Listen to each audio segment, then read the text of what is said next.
Hello, and welcome to my presentation of the Seven Miracles of Light. I will be reading and commenting on material I wrote in the 1990s and published in Temple Doors, issue number 1, 1990.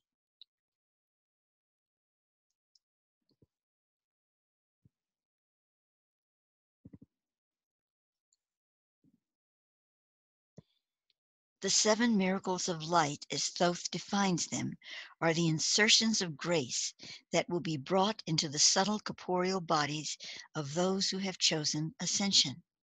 They will be fully activated by the radiant masters through the Orahim vehicles of light in the final stage of the LP 40 ascension. That's Light Principle 40. However, those who now choose to move into the path of future ascension will begin to activate the consciousness of the miracles within their bodies through their desire and intention to do so, and by calling upon the angelic command to assist them. I might add here, this doesn't mean that one has to know about what I'm writing here, what I'm speaking about here in these terms and the words that are used and all of that, but they have to live the energy. It's all about energy, and we put definitions to them. I'm putting definitions to them here with Thoth's overview, and but it's not, it's not a matter of a belief system. It's a matter of energy, pure energy, and one's intention to align to the balance of the universe. To continue, through this article, we will bring forth information from Thoth on the seven miracles of light, which has appeared in past issues of Temple Doors, with some current commentary as an update by Thoth. From the Temple Doors issue 1, 1990, the seven miracles of light are energetically represented as the hosts or wafers of communion, as they come together to form the body of Christ. These hosts can also be seen as living stones, for they are concordant with Christed flesh, which is the body of man risen in the fire of eternal life. In the body of Christ, we touch the light supernal in the seven miracles of light, and their sacred symbols or modes of consciousness. Thus we must enter the field of grace. We must come to the perfect mirror or reflection of our highest nature. We are to look into it as a crystal gazer would look into the future, and for that moment, so we become imbued with the vestments of that future.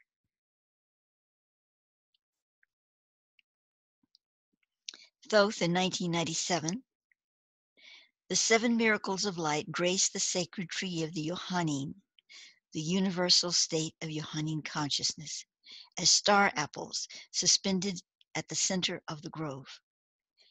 As divine virtues, they are to be assumed into the subtle and physical bodies of the initiate as seven layers or mantles of superlate, meaning beyond the lesser nature or lesser state, substance. As the individual aligns their subtle physical bodies to the pure gem of the newer star creation, so the seven mantles of substance become the flesh of Christed consciousness.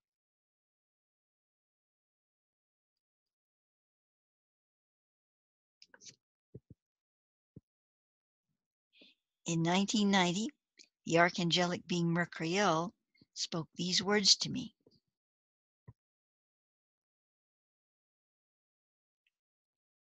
The seven symbols of light. So he made you, humanity, fishers of men.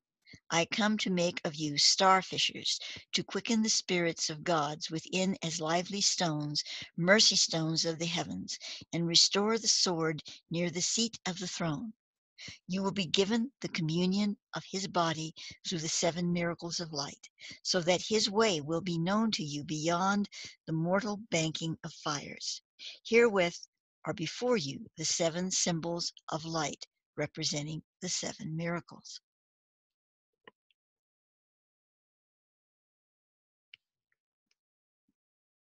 Now, these are the symbol sets that were given to me: the dragon and the sword, the word in man, the way in the stag, the fire in the stone, the lamp in the mirror, and the lady in the lake. Now, let us pause for a moment and imagine, if we will,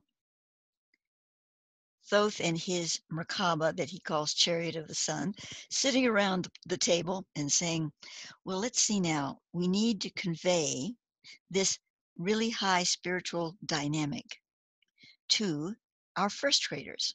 So let's put it into terms that our first graders can understand and be able to absorb, at least in a sense of essence, so that they can better imbue the qualities that are coming from this high streaming constant. And so we are the first graders. Of course, I'm just making up that little picture there, but in essence, I believe it's true, that the ultra beings, the higher ones, they have to give us things in terminology that we can understand and begin to receive and accept. And so we have these symbol sets. Thoth later gave an archetypal correlation for each of the miracles using one of the cards in Rowena P. Kreider's Gaia Matrix Oracle as well. In addition, we have the chakra, which resonates most closely with the consciousness of the particular miracle of light. Please understand that the consciousness of that miracle is not limited to the listed chakra for its realization or expression, but simply finds its point of greatest resonance there for most individuals.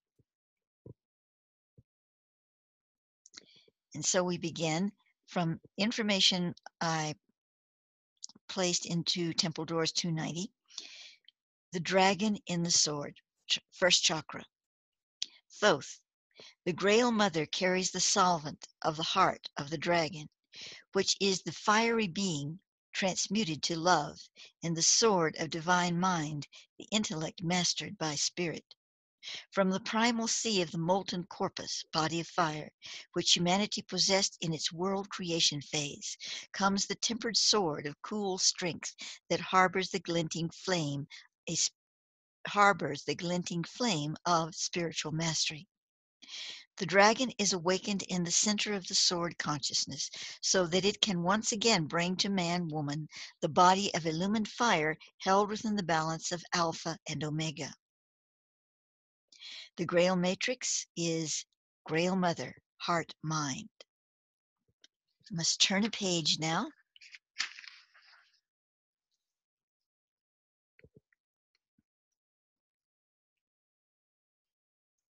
The Word in Man, fifth chakra. Thoth. The cosmic body is the Word in man. It carries forward the universal condition of becoming. It is the command of creation within humanity, for it incorporates the light cells of the God-Goddess organism consciousness within and into the structure of human life. The Gaia Matrix is Black Buffalo, cosmic body.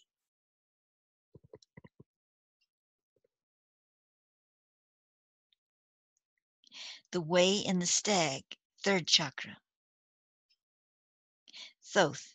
Like the antlers of the stag, the power of Eagle Crooked Path is cutting across the abyss of unformed consciousness and penetrating and fertilizing the corporeal reality. There is the regality of the stag whose presence is authority within the supreme knowledge of responsibility for that which is within your inheritance to acknowledge and to secure for eternity. It is the way home, the path we all seek so that we may become filled with purpose.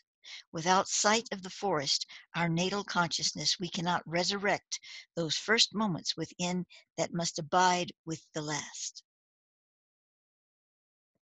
The Gaia Matrix is Eagle Crooked Path, resurrection of the soul.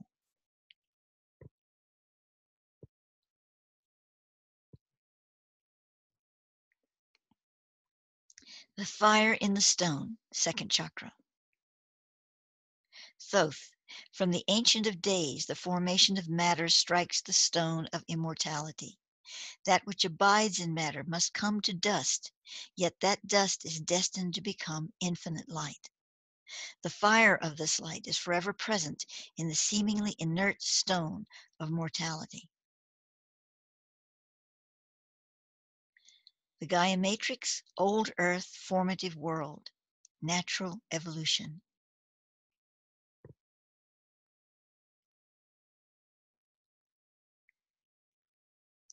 The Key in the Rose, Fourth Chakra.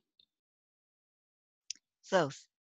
The rose of divine body is the Christic petaled emanation of perfection and light. Within its tender yet complete embrace rests the key of eternity.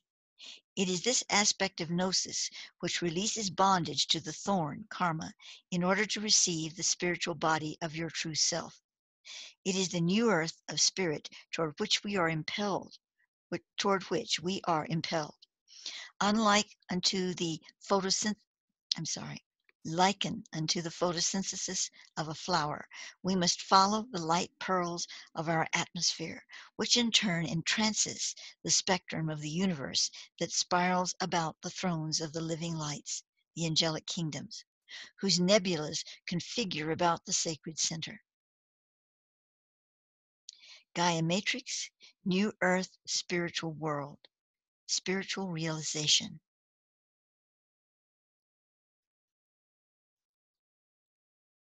The lamp in the mirror, Sixth Chakra. Thoth. The lamp of service is lifted by the threshold of freedom as the Lady of Liberty, Virgin, awaits the Son of Man, child.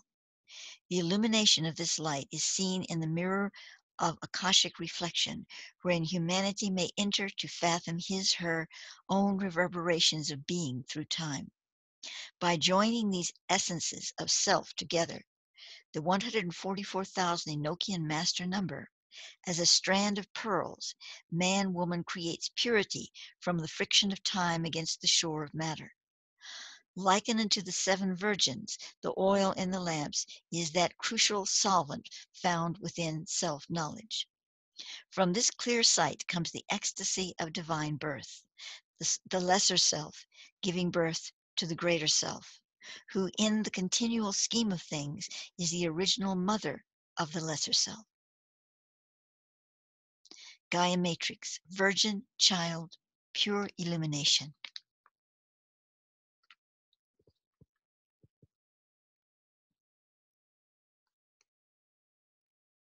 Lady in the Lake, 7th Chakra.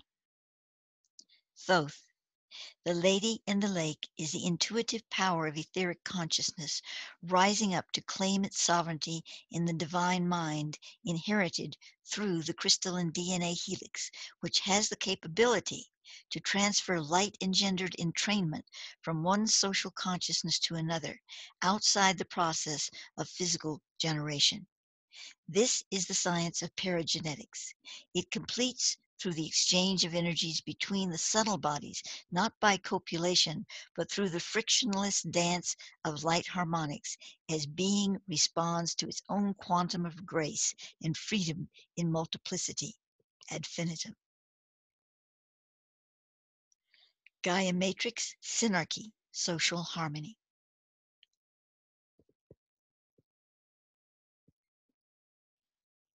And now from the New Age Bible Interpretations, New Testament, Volume 5, we're quoting, or Helene Kreen, who wrote this volume, is quoting from the Book of Pymander, allegedly written by Thoth. And I believe that although Thoth never physically wrote these things by hand and placed them into the Akasha, and then they were translated by those who could read the Akasha, that's how his works became known, through his scribes that entered the Akasha and received them back again. So one might say that this particular quote comes from that Akashic inscription. Nature, being commingled with man, brought forth a wondrous miracle, harmonious commingling of the essence of 7 and her own through fire or spirit. Herein lies the mystic code of the initiate. The entire Gospel of John, as an initiatory study, follows this mystic code.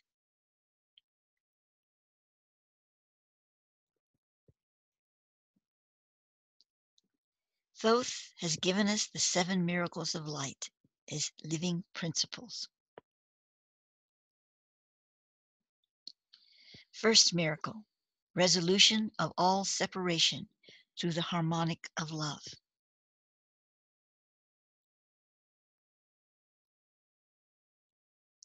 Second miracle, acceptance of all aspects of self and thus release of the mind into the gnosis of holy accord.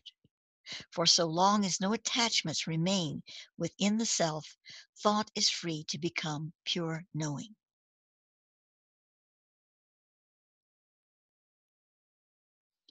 Third miracle, through the unification of desire and will within the flame of spirit, so service to the divine is ignited in the heart and mind.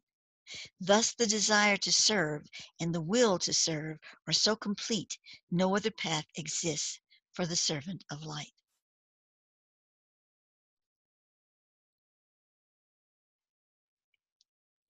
Fourth miracle, embrace of all half-light or oratronic, fallen consciousness as a movement of completion within the soul.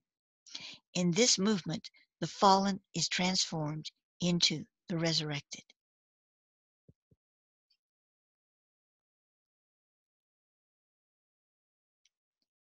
Fifth miracle, joyous living within the moment, while all of the past and future is free to evolve within you. This is an indication that we are evolving outside our linear time. Yes, there's an aspect of us dragging our feet in the linear time wave, but we're really, the greater part of our evolution is evolving outside that time, that linear time. And thus we're able to change the past as well as the future. Not particularly in very dramatic ways to our understanding, because we put faces on things that we have created in the past. But the actual energy forms can be changed in this manner and are changed.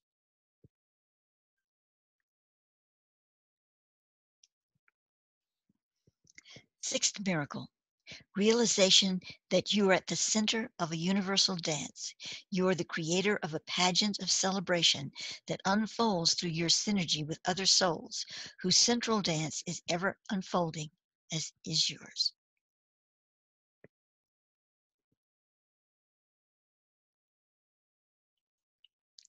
Seventh miracle, becoming invisible to and yet interactive with the outer world. That one is very, very powerful because, especially now, because we are being asked at this time more than ever to not become distracted, to not put ourselves out in a way that allows us to become inured to some uh, limited path or negativity or fear. And yet, at the same time, it is important to become interactive with the outer world. So, this is the balance that must be struck. And it's interesting that the very seventh miracle is where we find ourselves implicitly at this time.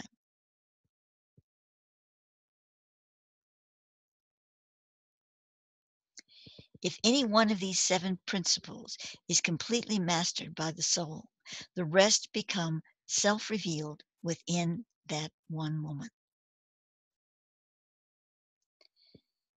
This is addressing the quantum field that we enter into when we are working with the 7 miracles of light.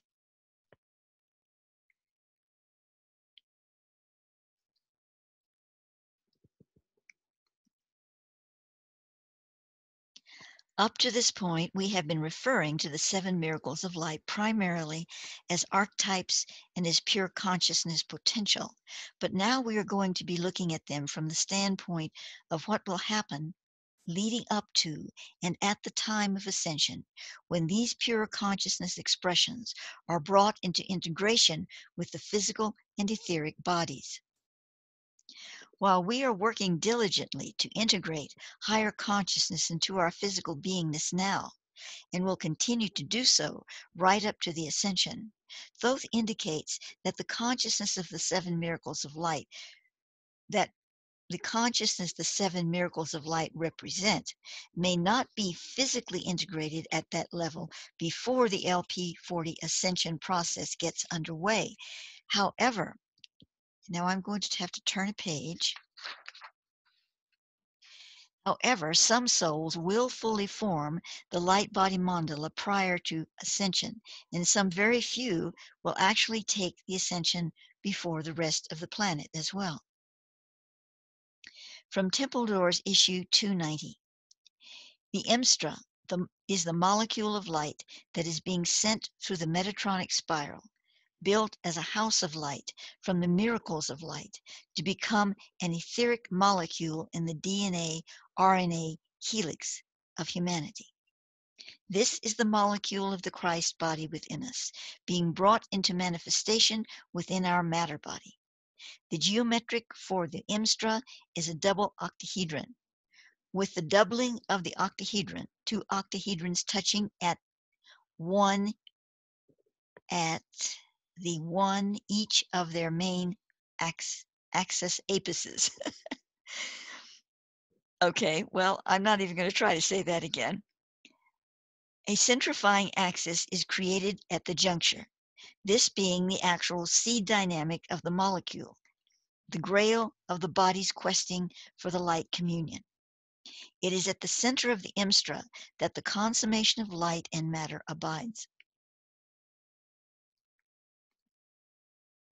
It is from the Imstra that we will build our lighted house through the light molecules infusion into our blood.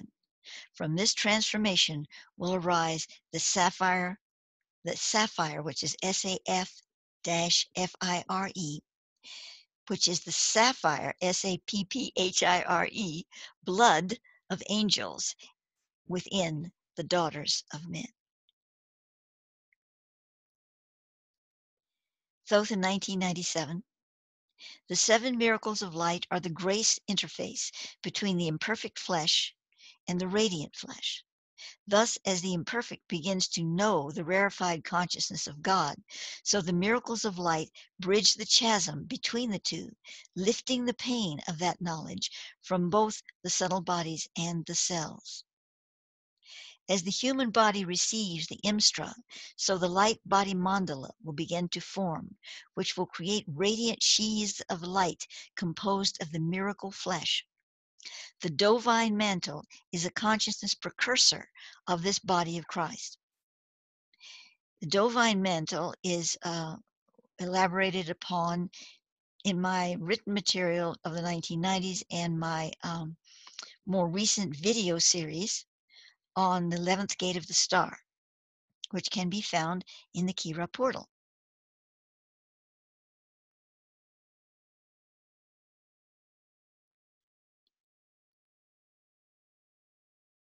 Following, we give you the different aspects of the light body mandala, which the seven miracles of light will generate within the subtle bodies and cellular grids. Understand that the numbering of these stages is not meant to correspond with the seven miracles of light. However, the mathematic of seven is resonant.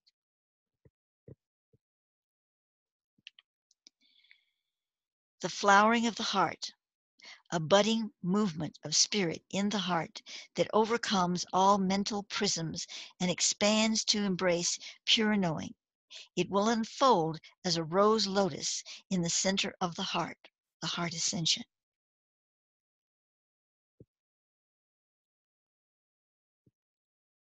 The soaring of the mind.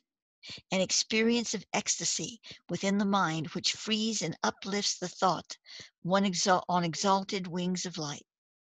This will manifest as two light wings or waves emanating from either side of the pineal gland and extending out from the head like the winged helmet of Mercury.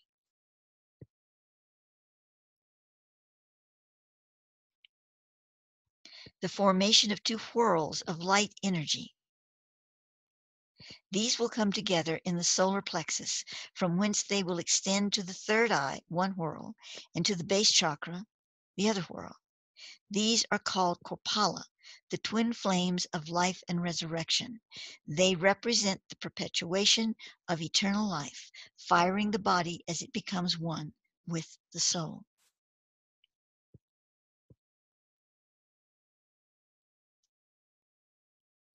A star tetrahedron surrounding the human form. This will infuse one's whole being with the Merkaba of ascension dynamics. This is fired from the center point of the Korpala and is part of the Ein Anda, Ein Einda, Urtet Teched dynamic covered later in this presentation. And from now on, I'm not going to say that word, I'm going to say Ein because I can't pronounce it.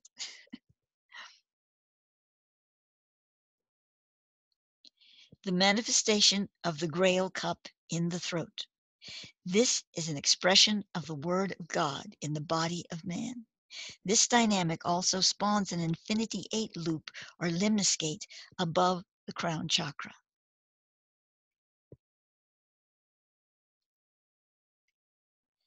Inscriptions of the divine flame letters of generation.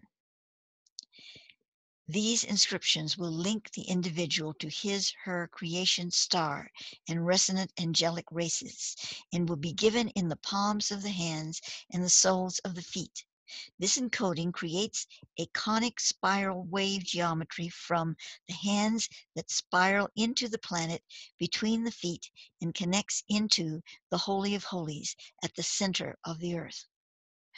From the point where the flow from the hands enters the planet between the feet, two golden mean spirals move upward like ripples on the surface of a still pond as the stone strikes it, linking just above the crown chakra into the limniscate formed in the previous stage.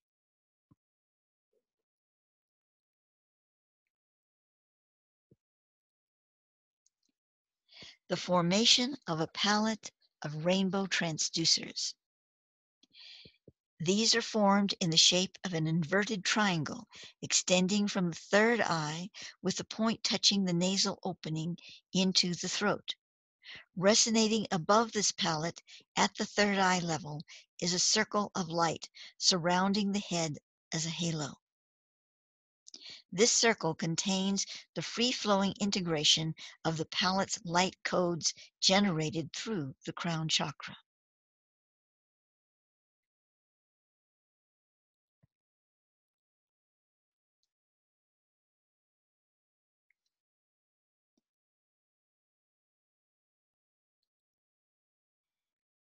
Once the miracles are activated within the physical body, the full expression of the Techad is enabled in the higher dynamic of the holistic system. Once this occurs, the Techad then becomes the capstone to the 7 miracles of light, in fact forming the 8th and 9th miracles of light.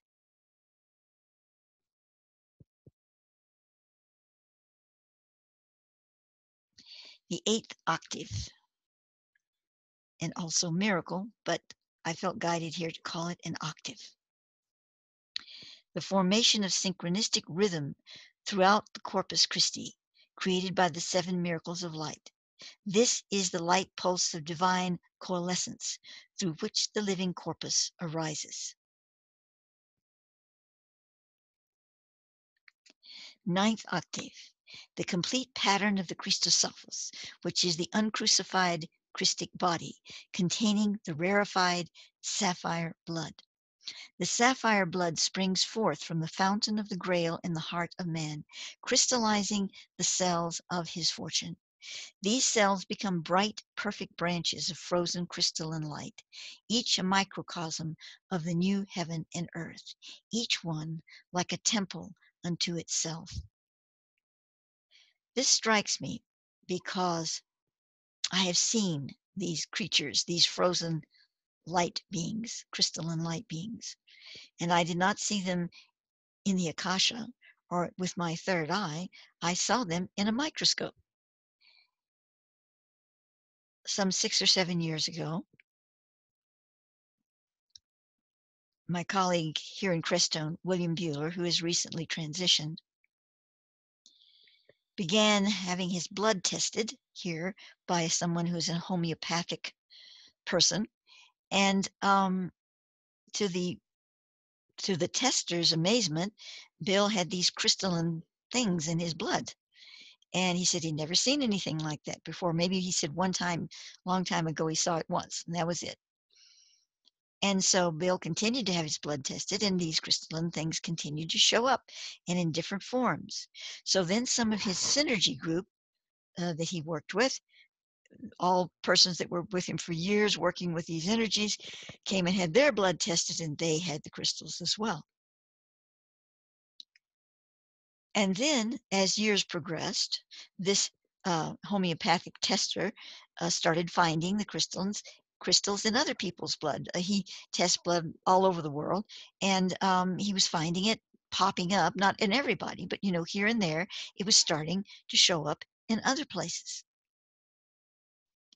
And then I moved back to Crestone, and I had my blood tested, and lo and behold, I had those little crystal critters as well. And the interesting thing about it is I went back several times to have my blood tested through a year's period of time. And Bill and Edie also had theirs done along with me. We all went together to have this done. It was just amazing how these creatures changed shape, and yet the shape in Bill's was usually the shape in mine and Edie's. Sometimes they were different, but very often the shape that was changed in each of us, or at least two of us. So as I read this, it comes to me very clearly that this is the formation of these crystalline beings. It doesn't mean that, that we are the ones that have it only. No, it is forming in those who are working with these energies on the planet. And as this occurs and more people connect to their light body work in humanity and in the cosmos, they're going to start having these crystalline beings form in their blood.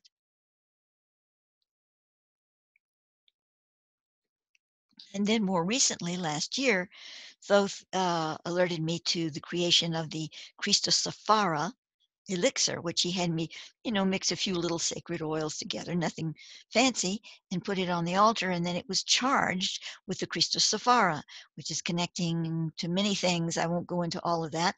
I have this on my websites. So it seems to be a development, a further process of all of this.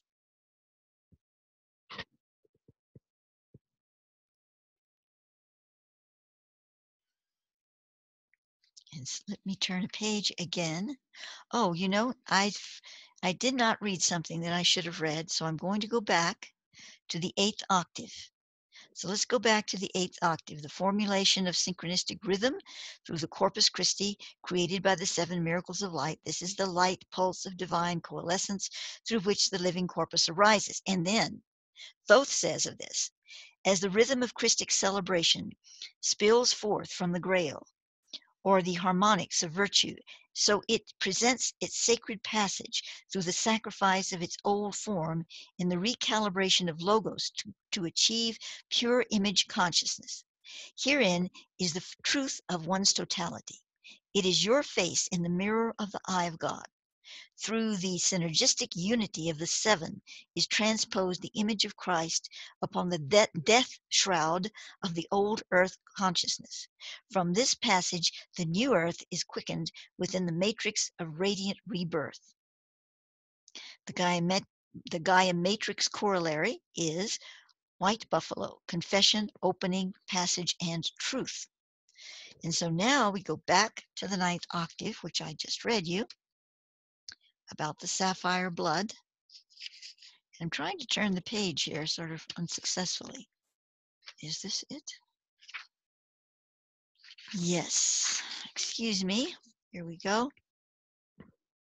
So, Thoth's statement on this particular: from the inheritance of the sapphire blood, the elixir of the living lights, the angelic realm, so humanity sups at the table of their divinity, upon which the Grail rests, and from which they consume the graces of the angelic kingdom. It is from this communion that the sacraments of the cup and hosts, the 7 miracles of light, are taken into the body of man, transfiguring it into the light body of kingly making. And the Gaia matrix for this is blue pharaoh, light body, remembering, fearless, gathering, and essence.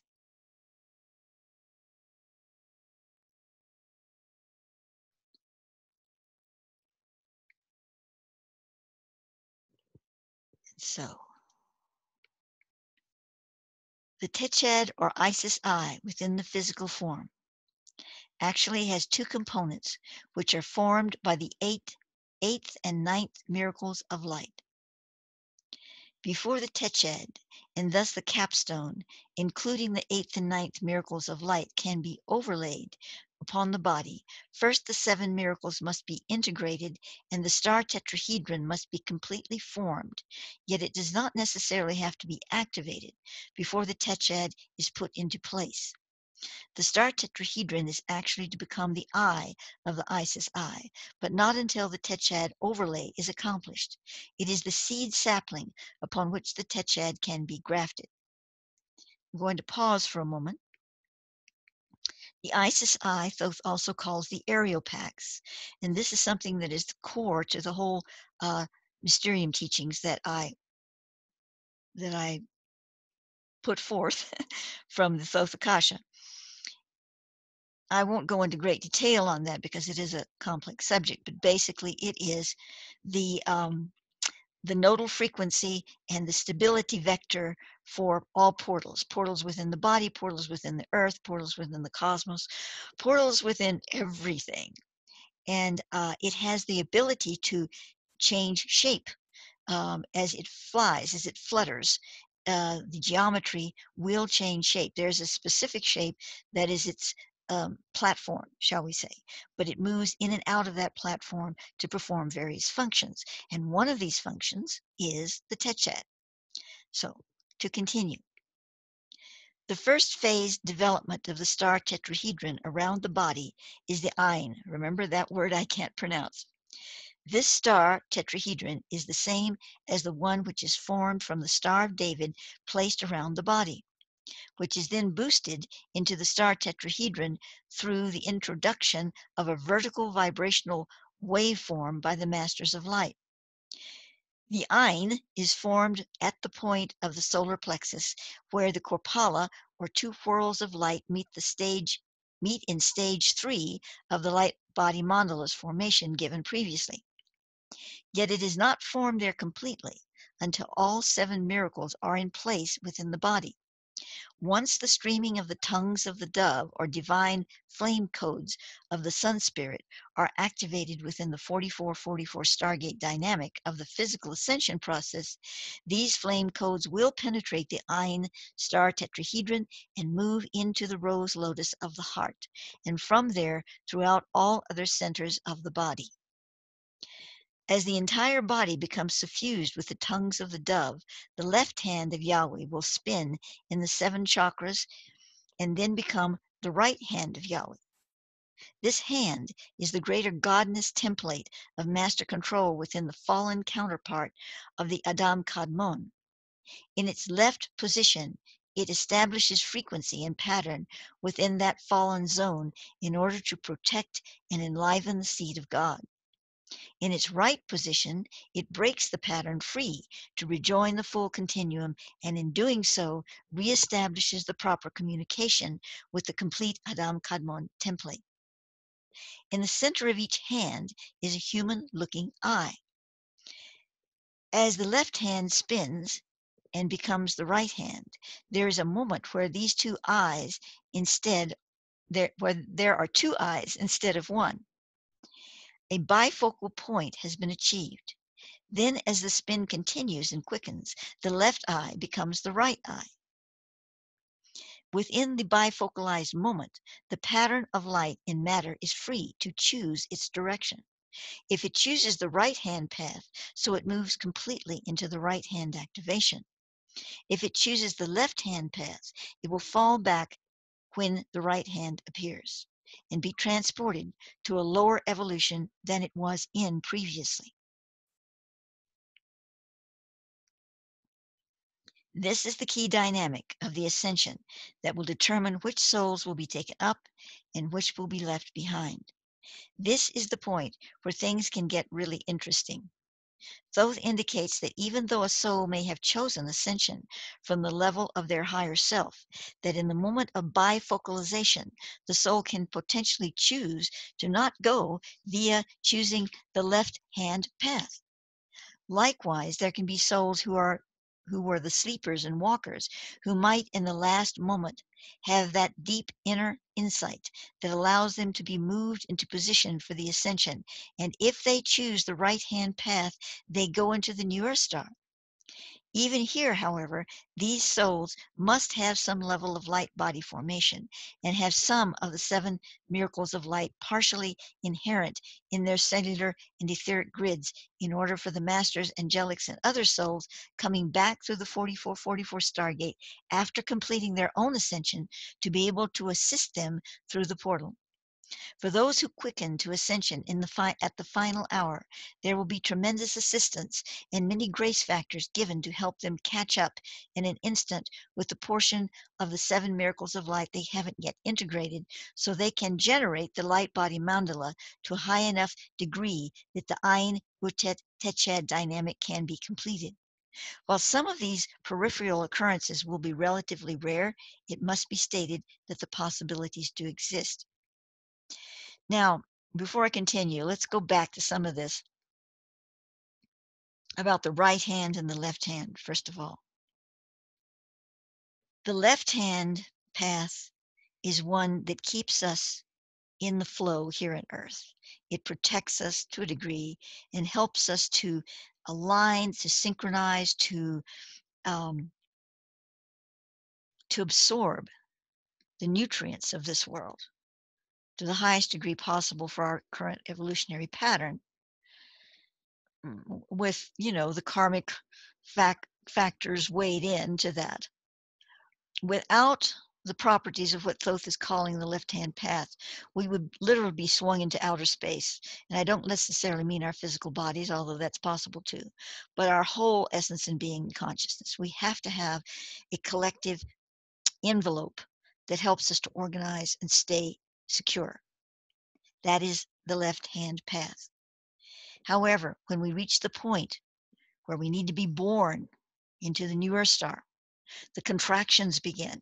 And it says the womb is no longer where you can be anymore. You have to go out into the world. And those contractions take us out into the world.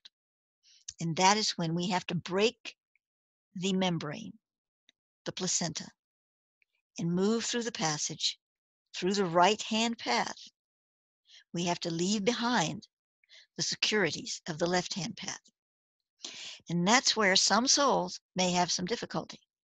Now, I think all souls, not all, maybe, I shouldn't say all, but a lot of souls may have some difficulty, but that's not going to impede their their desire, their flaming heart desire to move through, to connect to the left-hand path and to make the leap. Most of the souls that are ready and saying, I am ready for ascension, and are ready in their heart and mind and consciousness to do so, despite the gravity drag on them from the left path, they are going to make the leap. There will be a small, small fraction at the last moment that will say, oh my God, no, I can't leave this. This is home, can't leave. But those souls are ones who, when they made the commitment to go into the to go into the right-handed path, on some level of their being, subconsciously or whatever, they made that commitment, but there was a big but, B-U-T, not, not the other kind. And that but said, but you know what? maybe at the last minute, I have the right to change my mind. Yes, I do. They had a little bit of doubt there about really wanting to do that because they had a lot of good things here that they wanted to stay connected to. Bad things too, but even the bad things create the drama in their lives that keep them secure. We all have little factors of that, but I'm talking about people that are really enmeshed into that. And yet they had enough cognizance to want to make the path, to want to make the leap. They did, but this other part of them was still very unreconciled with it. So there's a faction of people, of souls, that will have that. But almost, those of you who are listening to this now, I would say probably all of you are really dedicated to moving forward with spiritual higher consciousness. We all do it imperfectly. We all have our moments when we have the drag, when we feel the gravity. But that said, in the final momentum, we will make the leap. And so back to the text.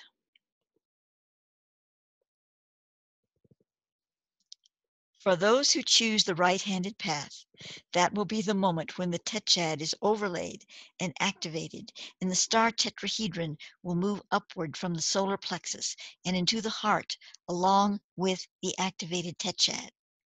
Now the Ein star tetrahedron becomes the Urtet, the full-blown ascension vehicle comprised of the Isis I Techad wed to the star tetrahedron, which started out as the Ein, yes. Again, remember, all of this is taking place very rapidly, and as a result of the whole sequencing, starting with the Star of David being placed around the body and then expanding into a star tetrahedron by the Orahim vehicles of light, which then becomes the Ein after the 7 miracles of light have been integrated at the physical etheric level in the Urtet as the entire dynamic shifts gears to a new octave and moves up from the solar plexus to the heart center.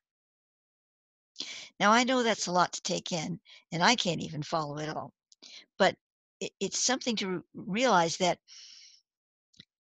with all of my Mysterium teachings, or Thos rather, and especially this, something like this, it's necessary. Yes, you touch it with your mind, and there's certain things that remain in your consciousness of it, but it's essentially a heart gathering mission where the mind engages the heart in a way that is the heart mind that is largely the one that is receptive to what is being delivered here. So don't get too caught up in trying to figure out where the shin bone's connected. Just allow it to flow through. And this is a presentation that you probably, if you're serious about really aligning to it, would want to listen to more than once. But you don't have to take notes and memorize everything. It's just a matter of receiving, breathing it.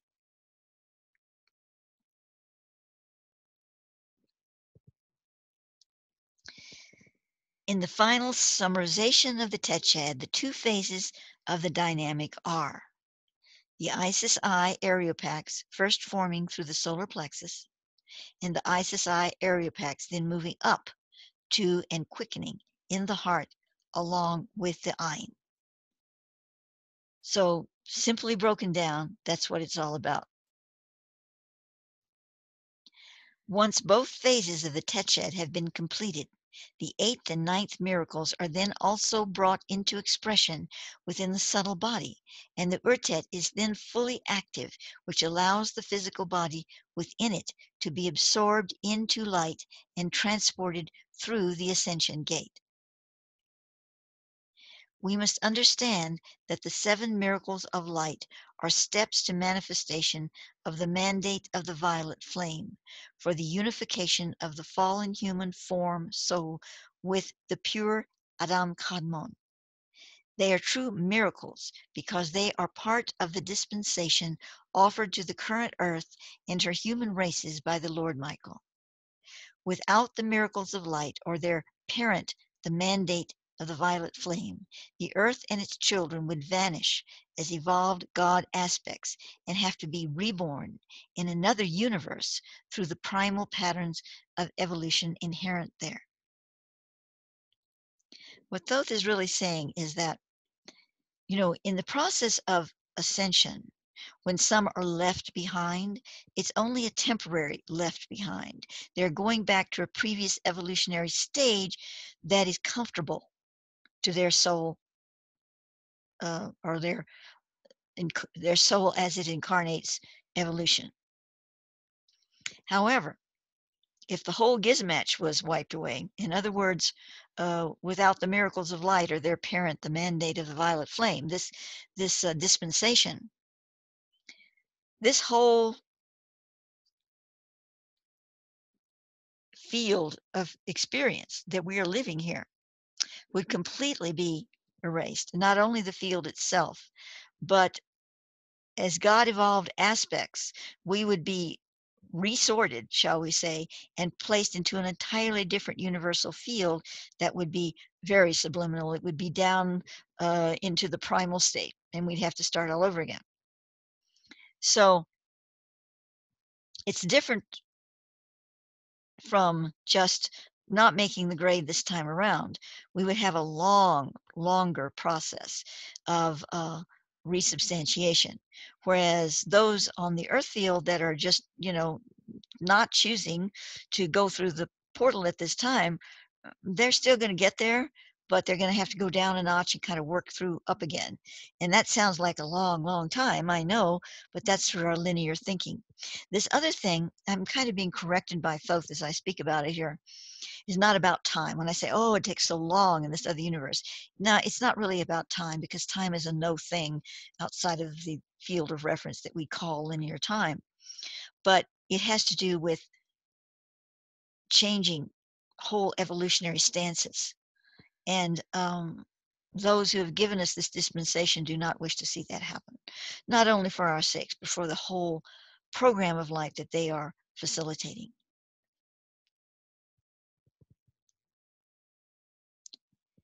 I say this is the conclusion of this presentation, and it is, but it's certainly not the conclusion of the topic of the 7 miracles of light and all its attendant factors and systems. I feel that I need to do more here with this, but I don't know what it is right now, or that I'm even capable of doing it.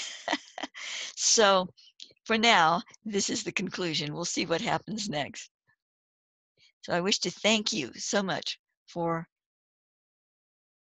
being my companions in light as I took this journey into the 7 miracles of light.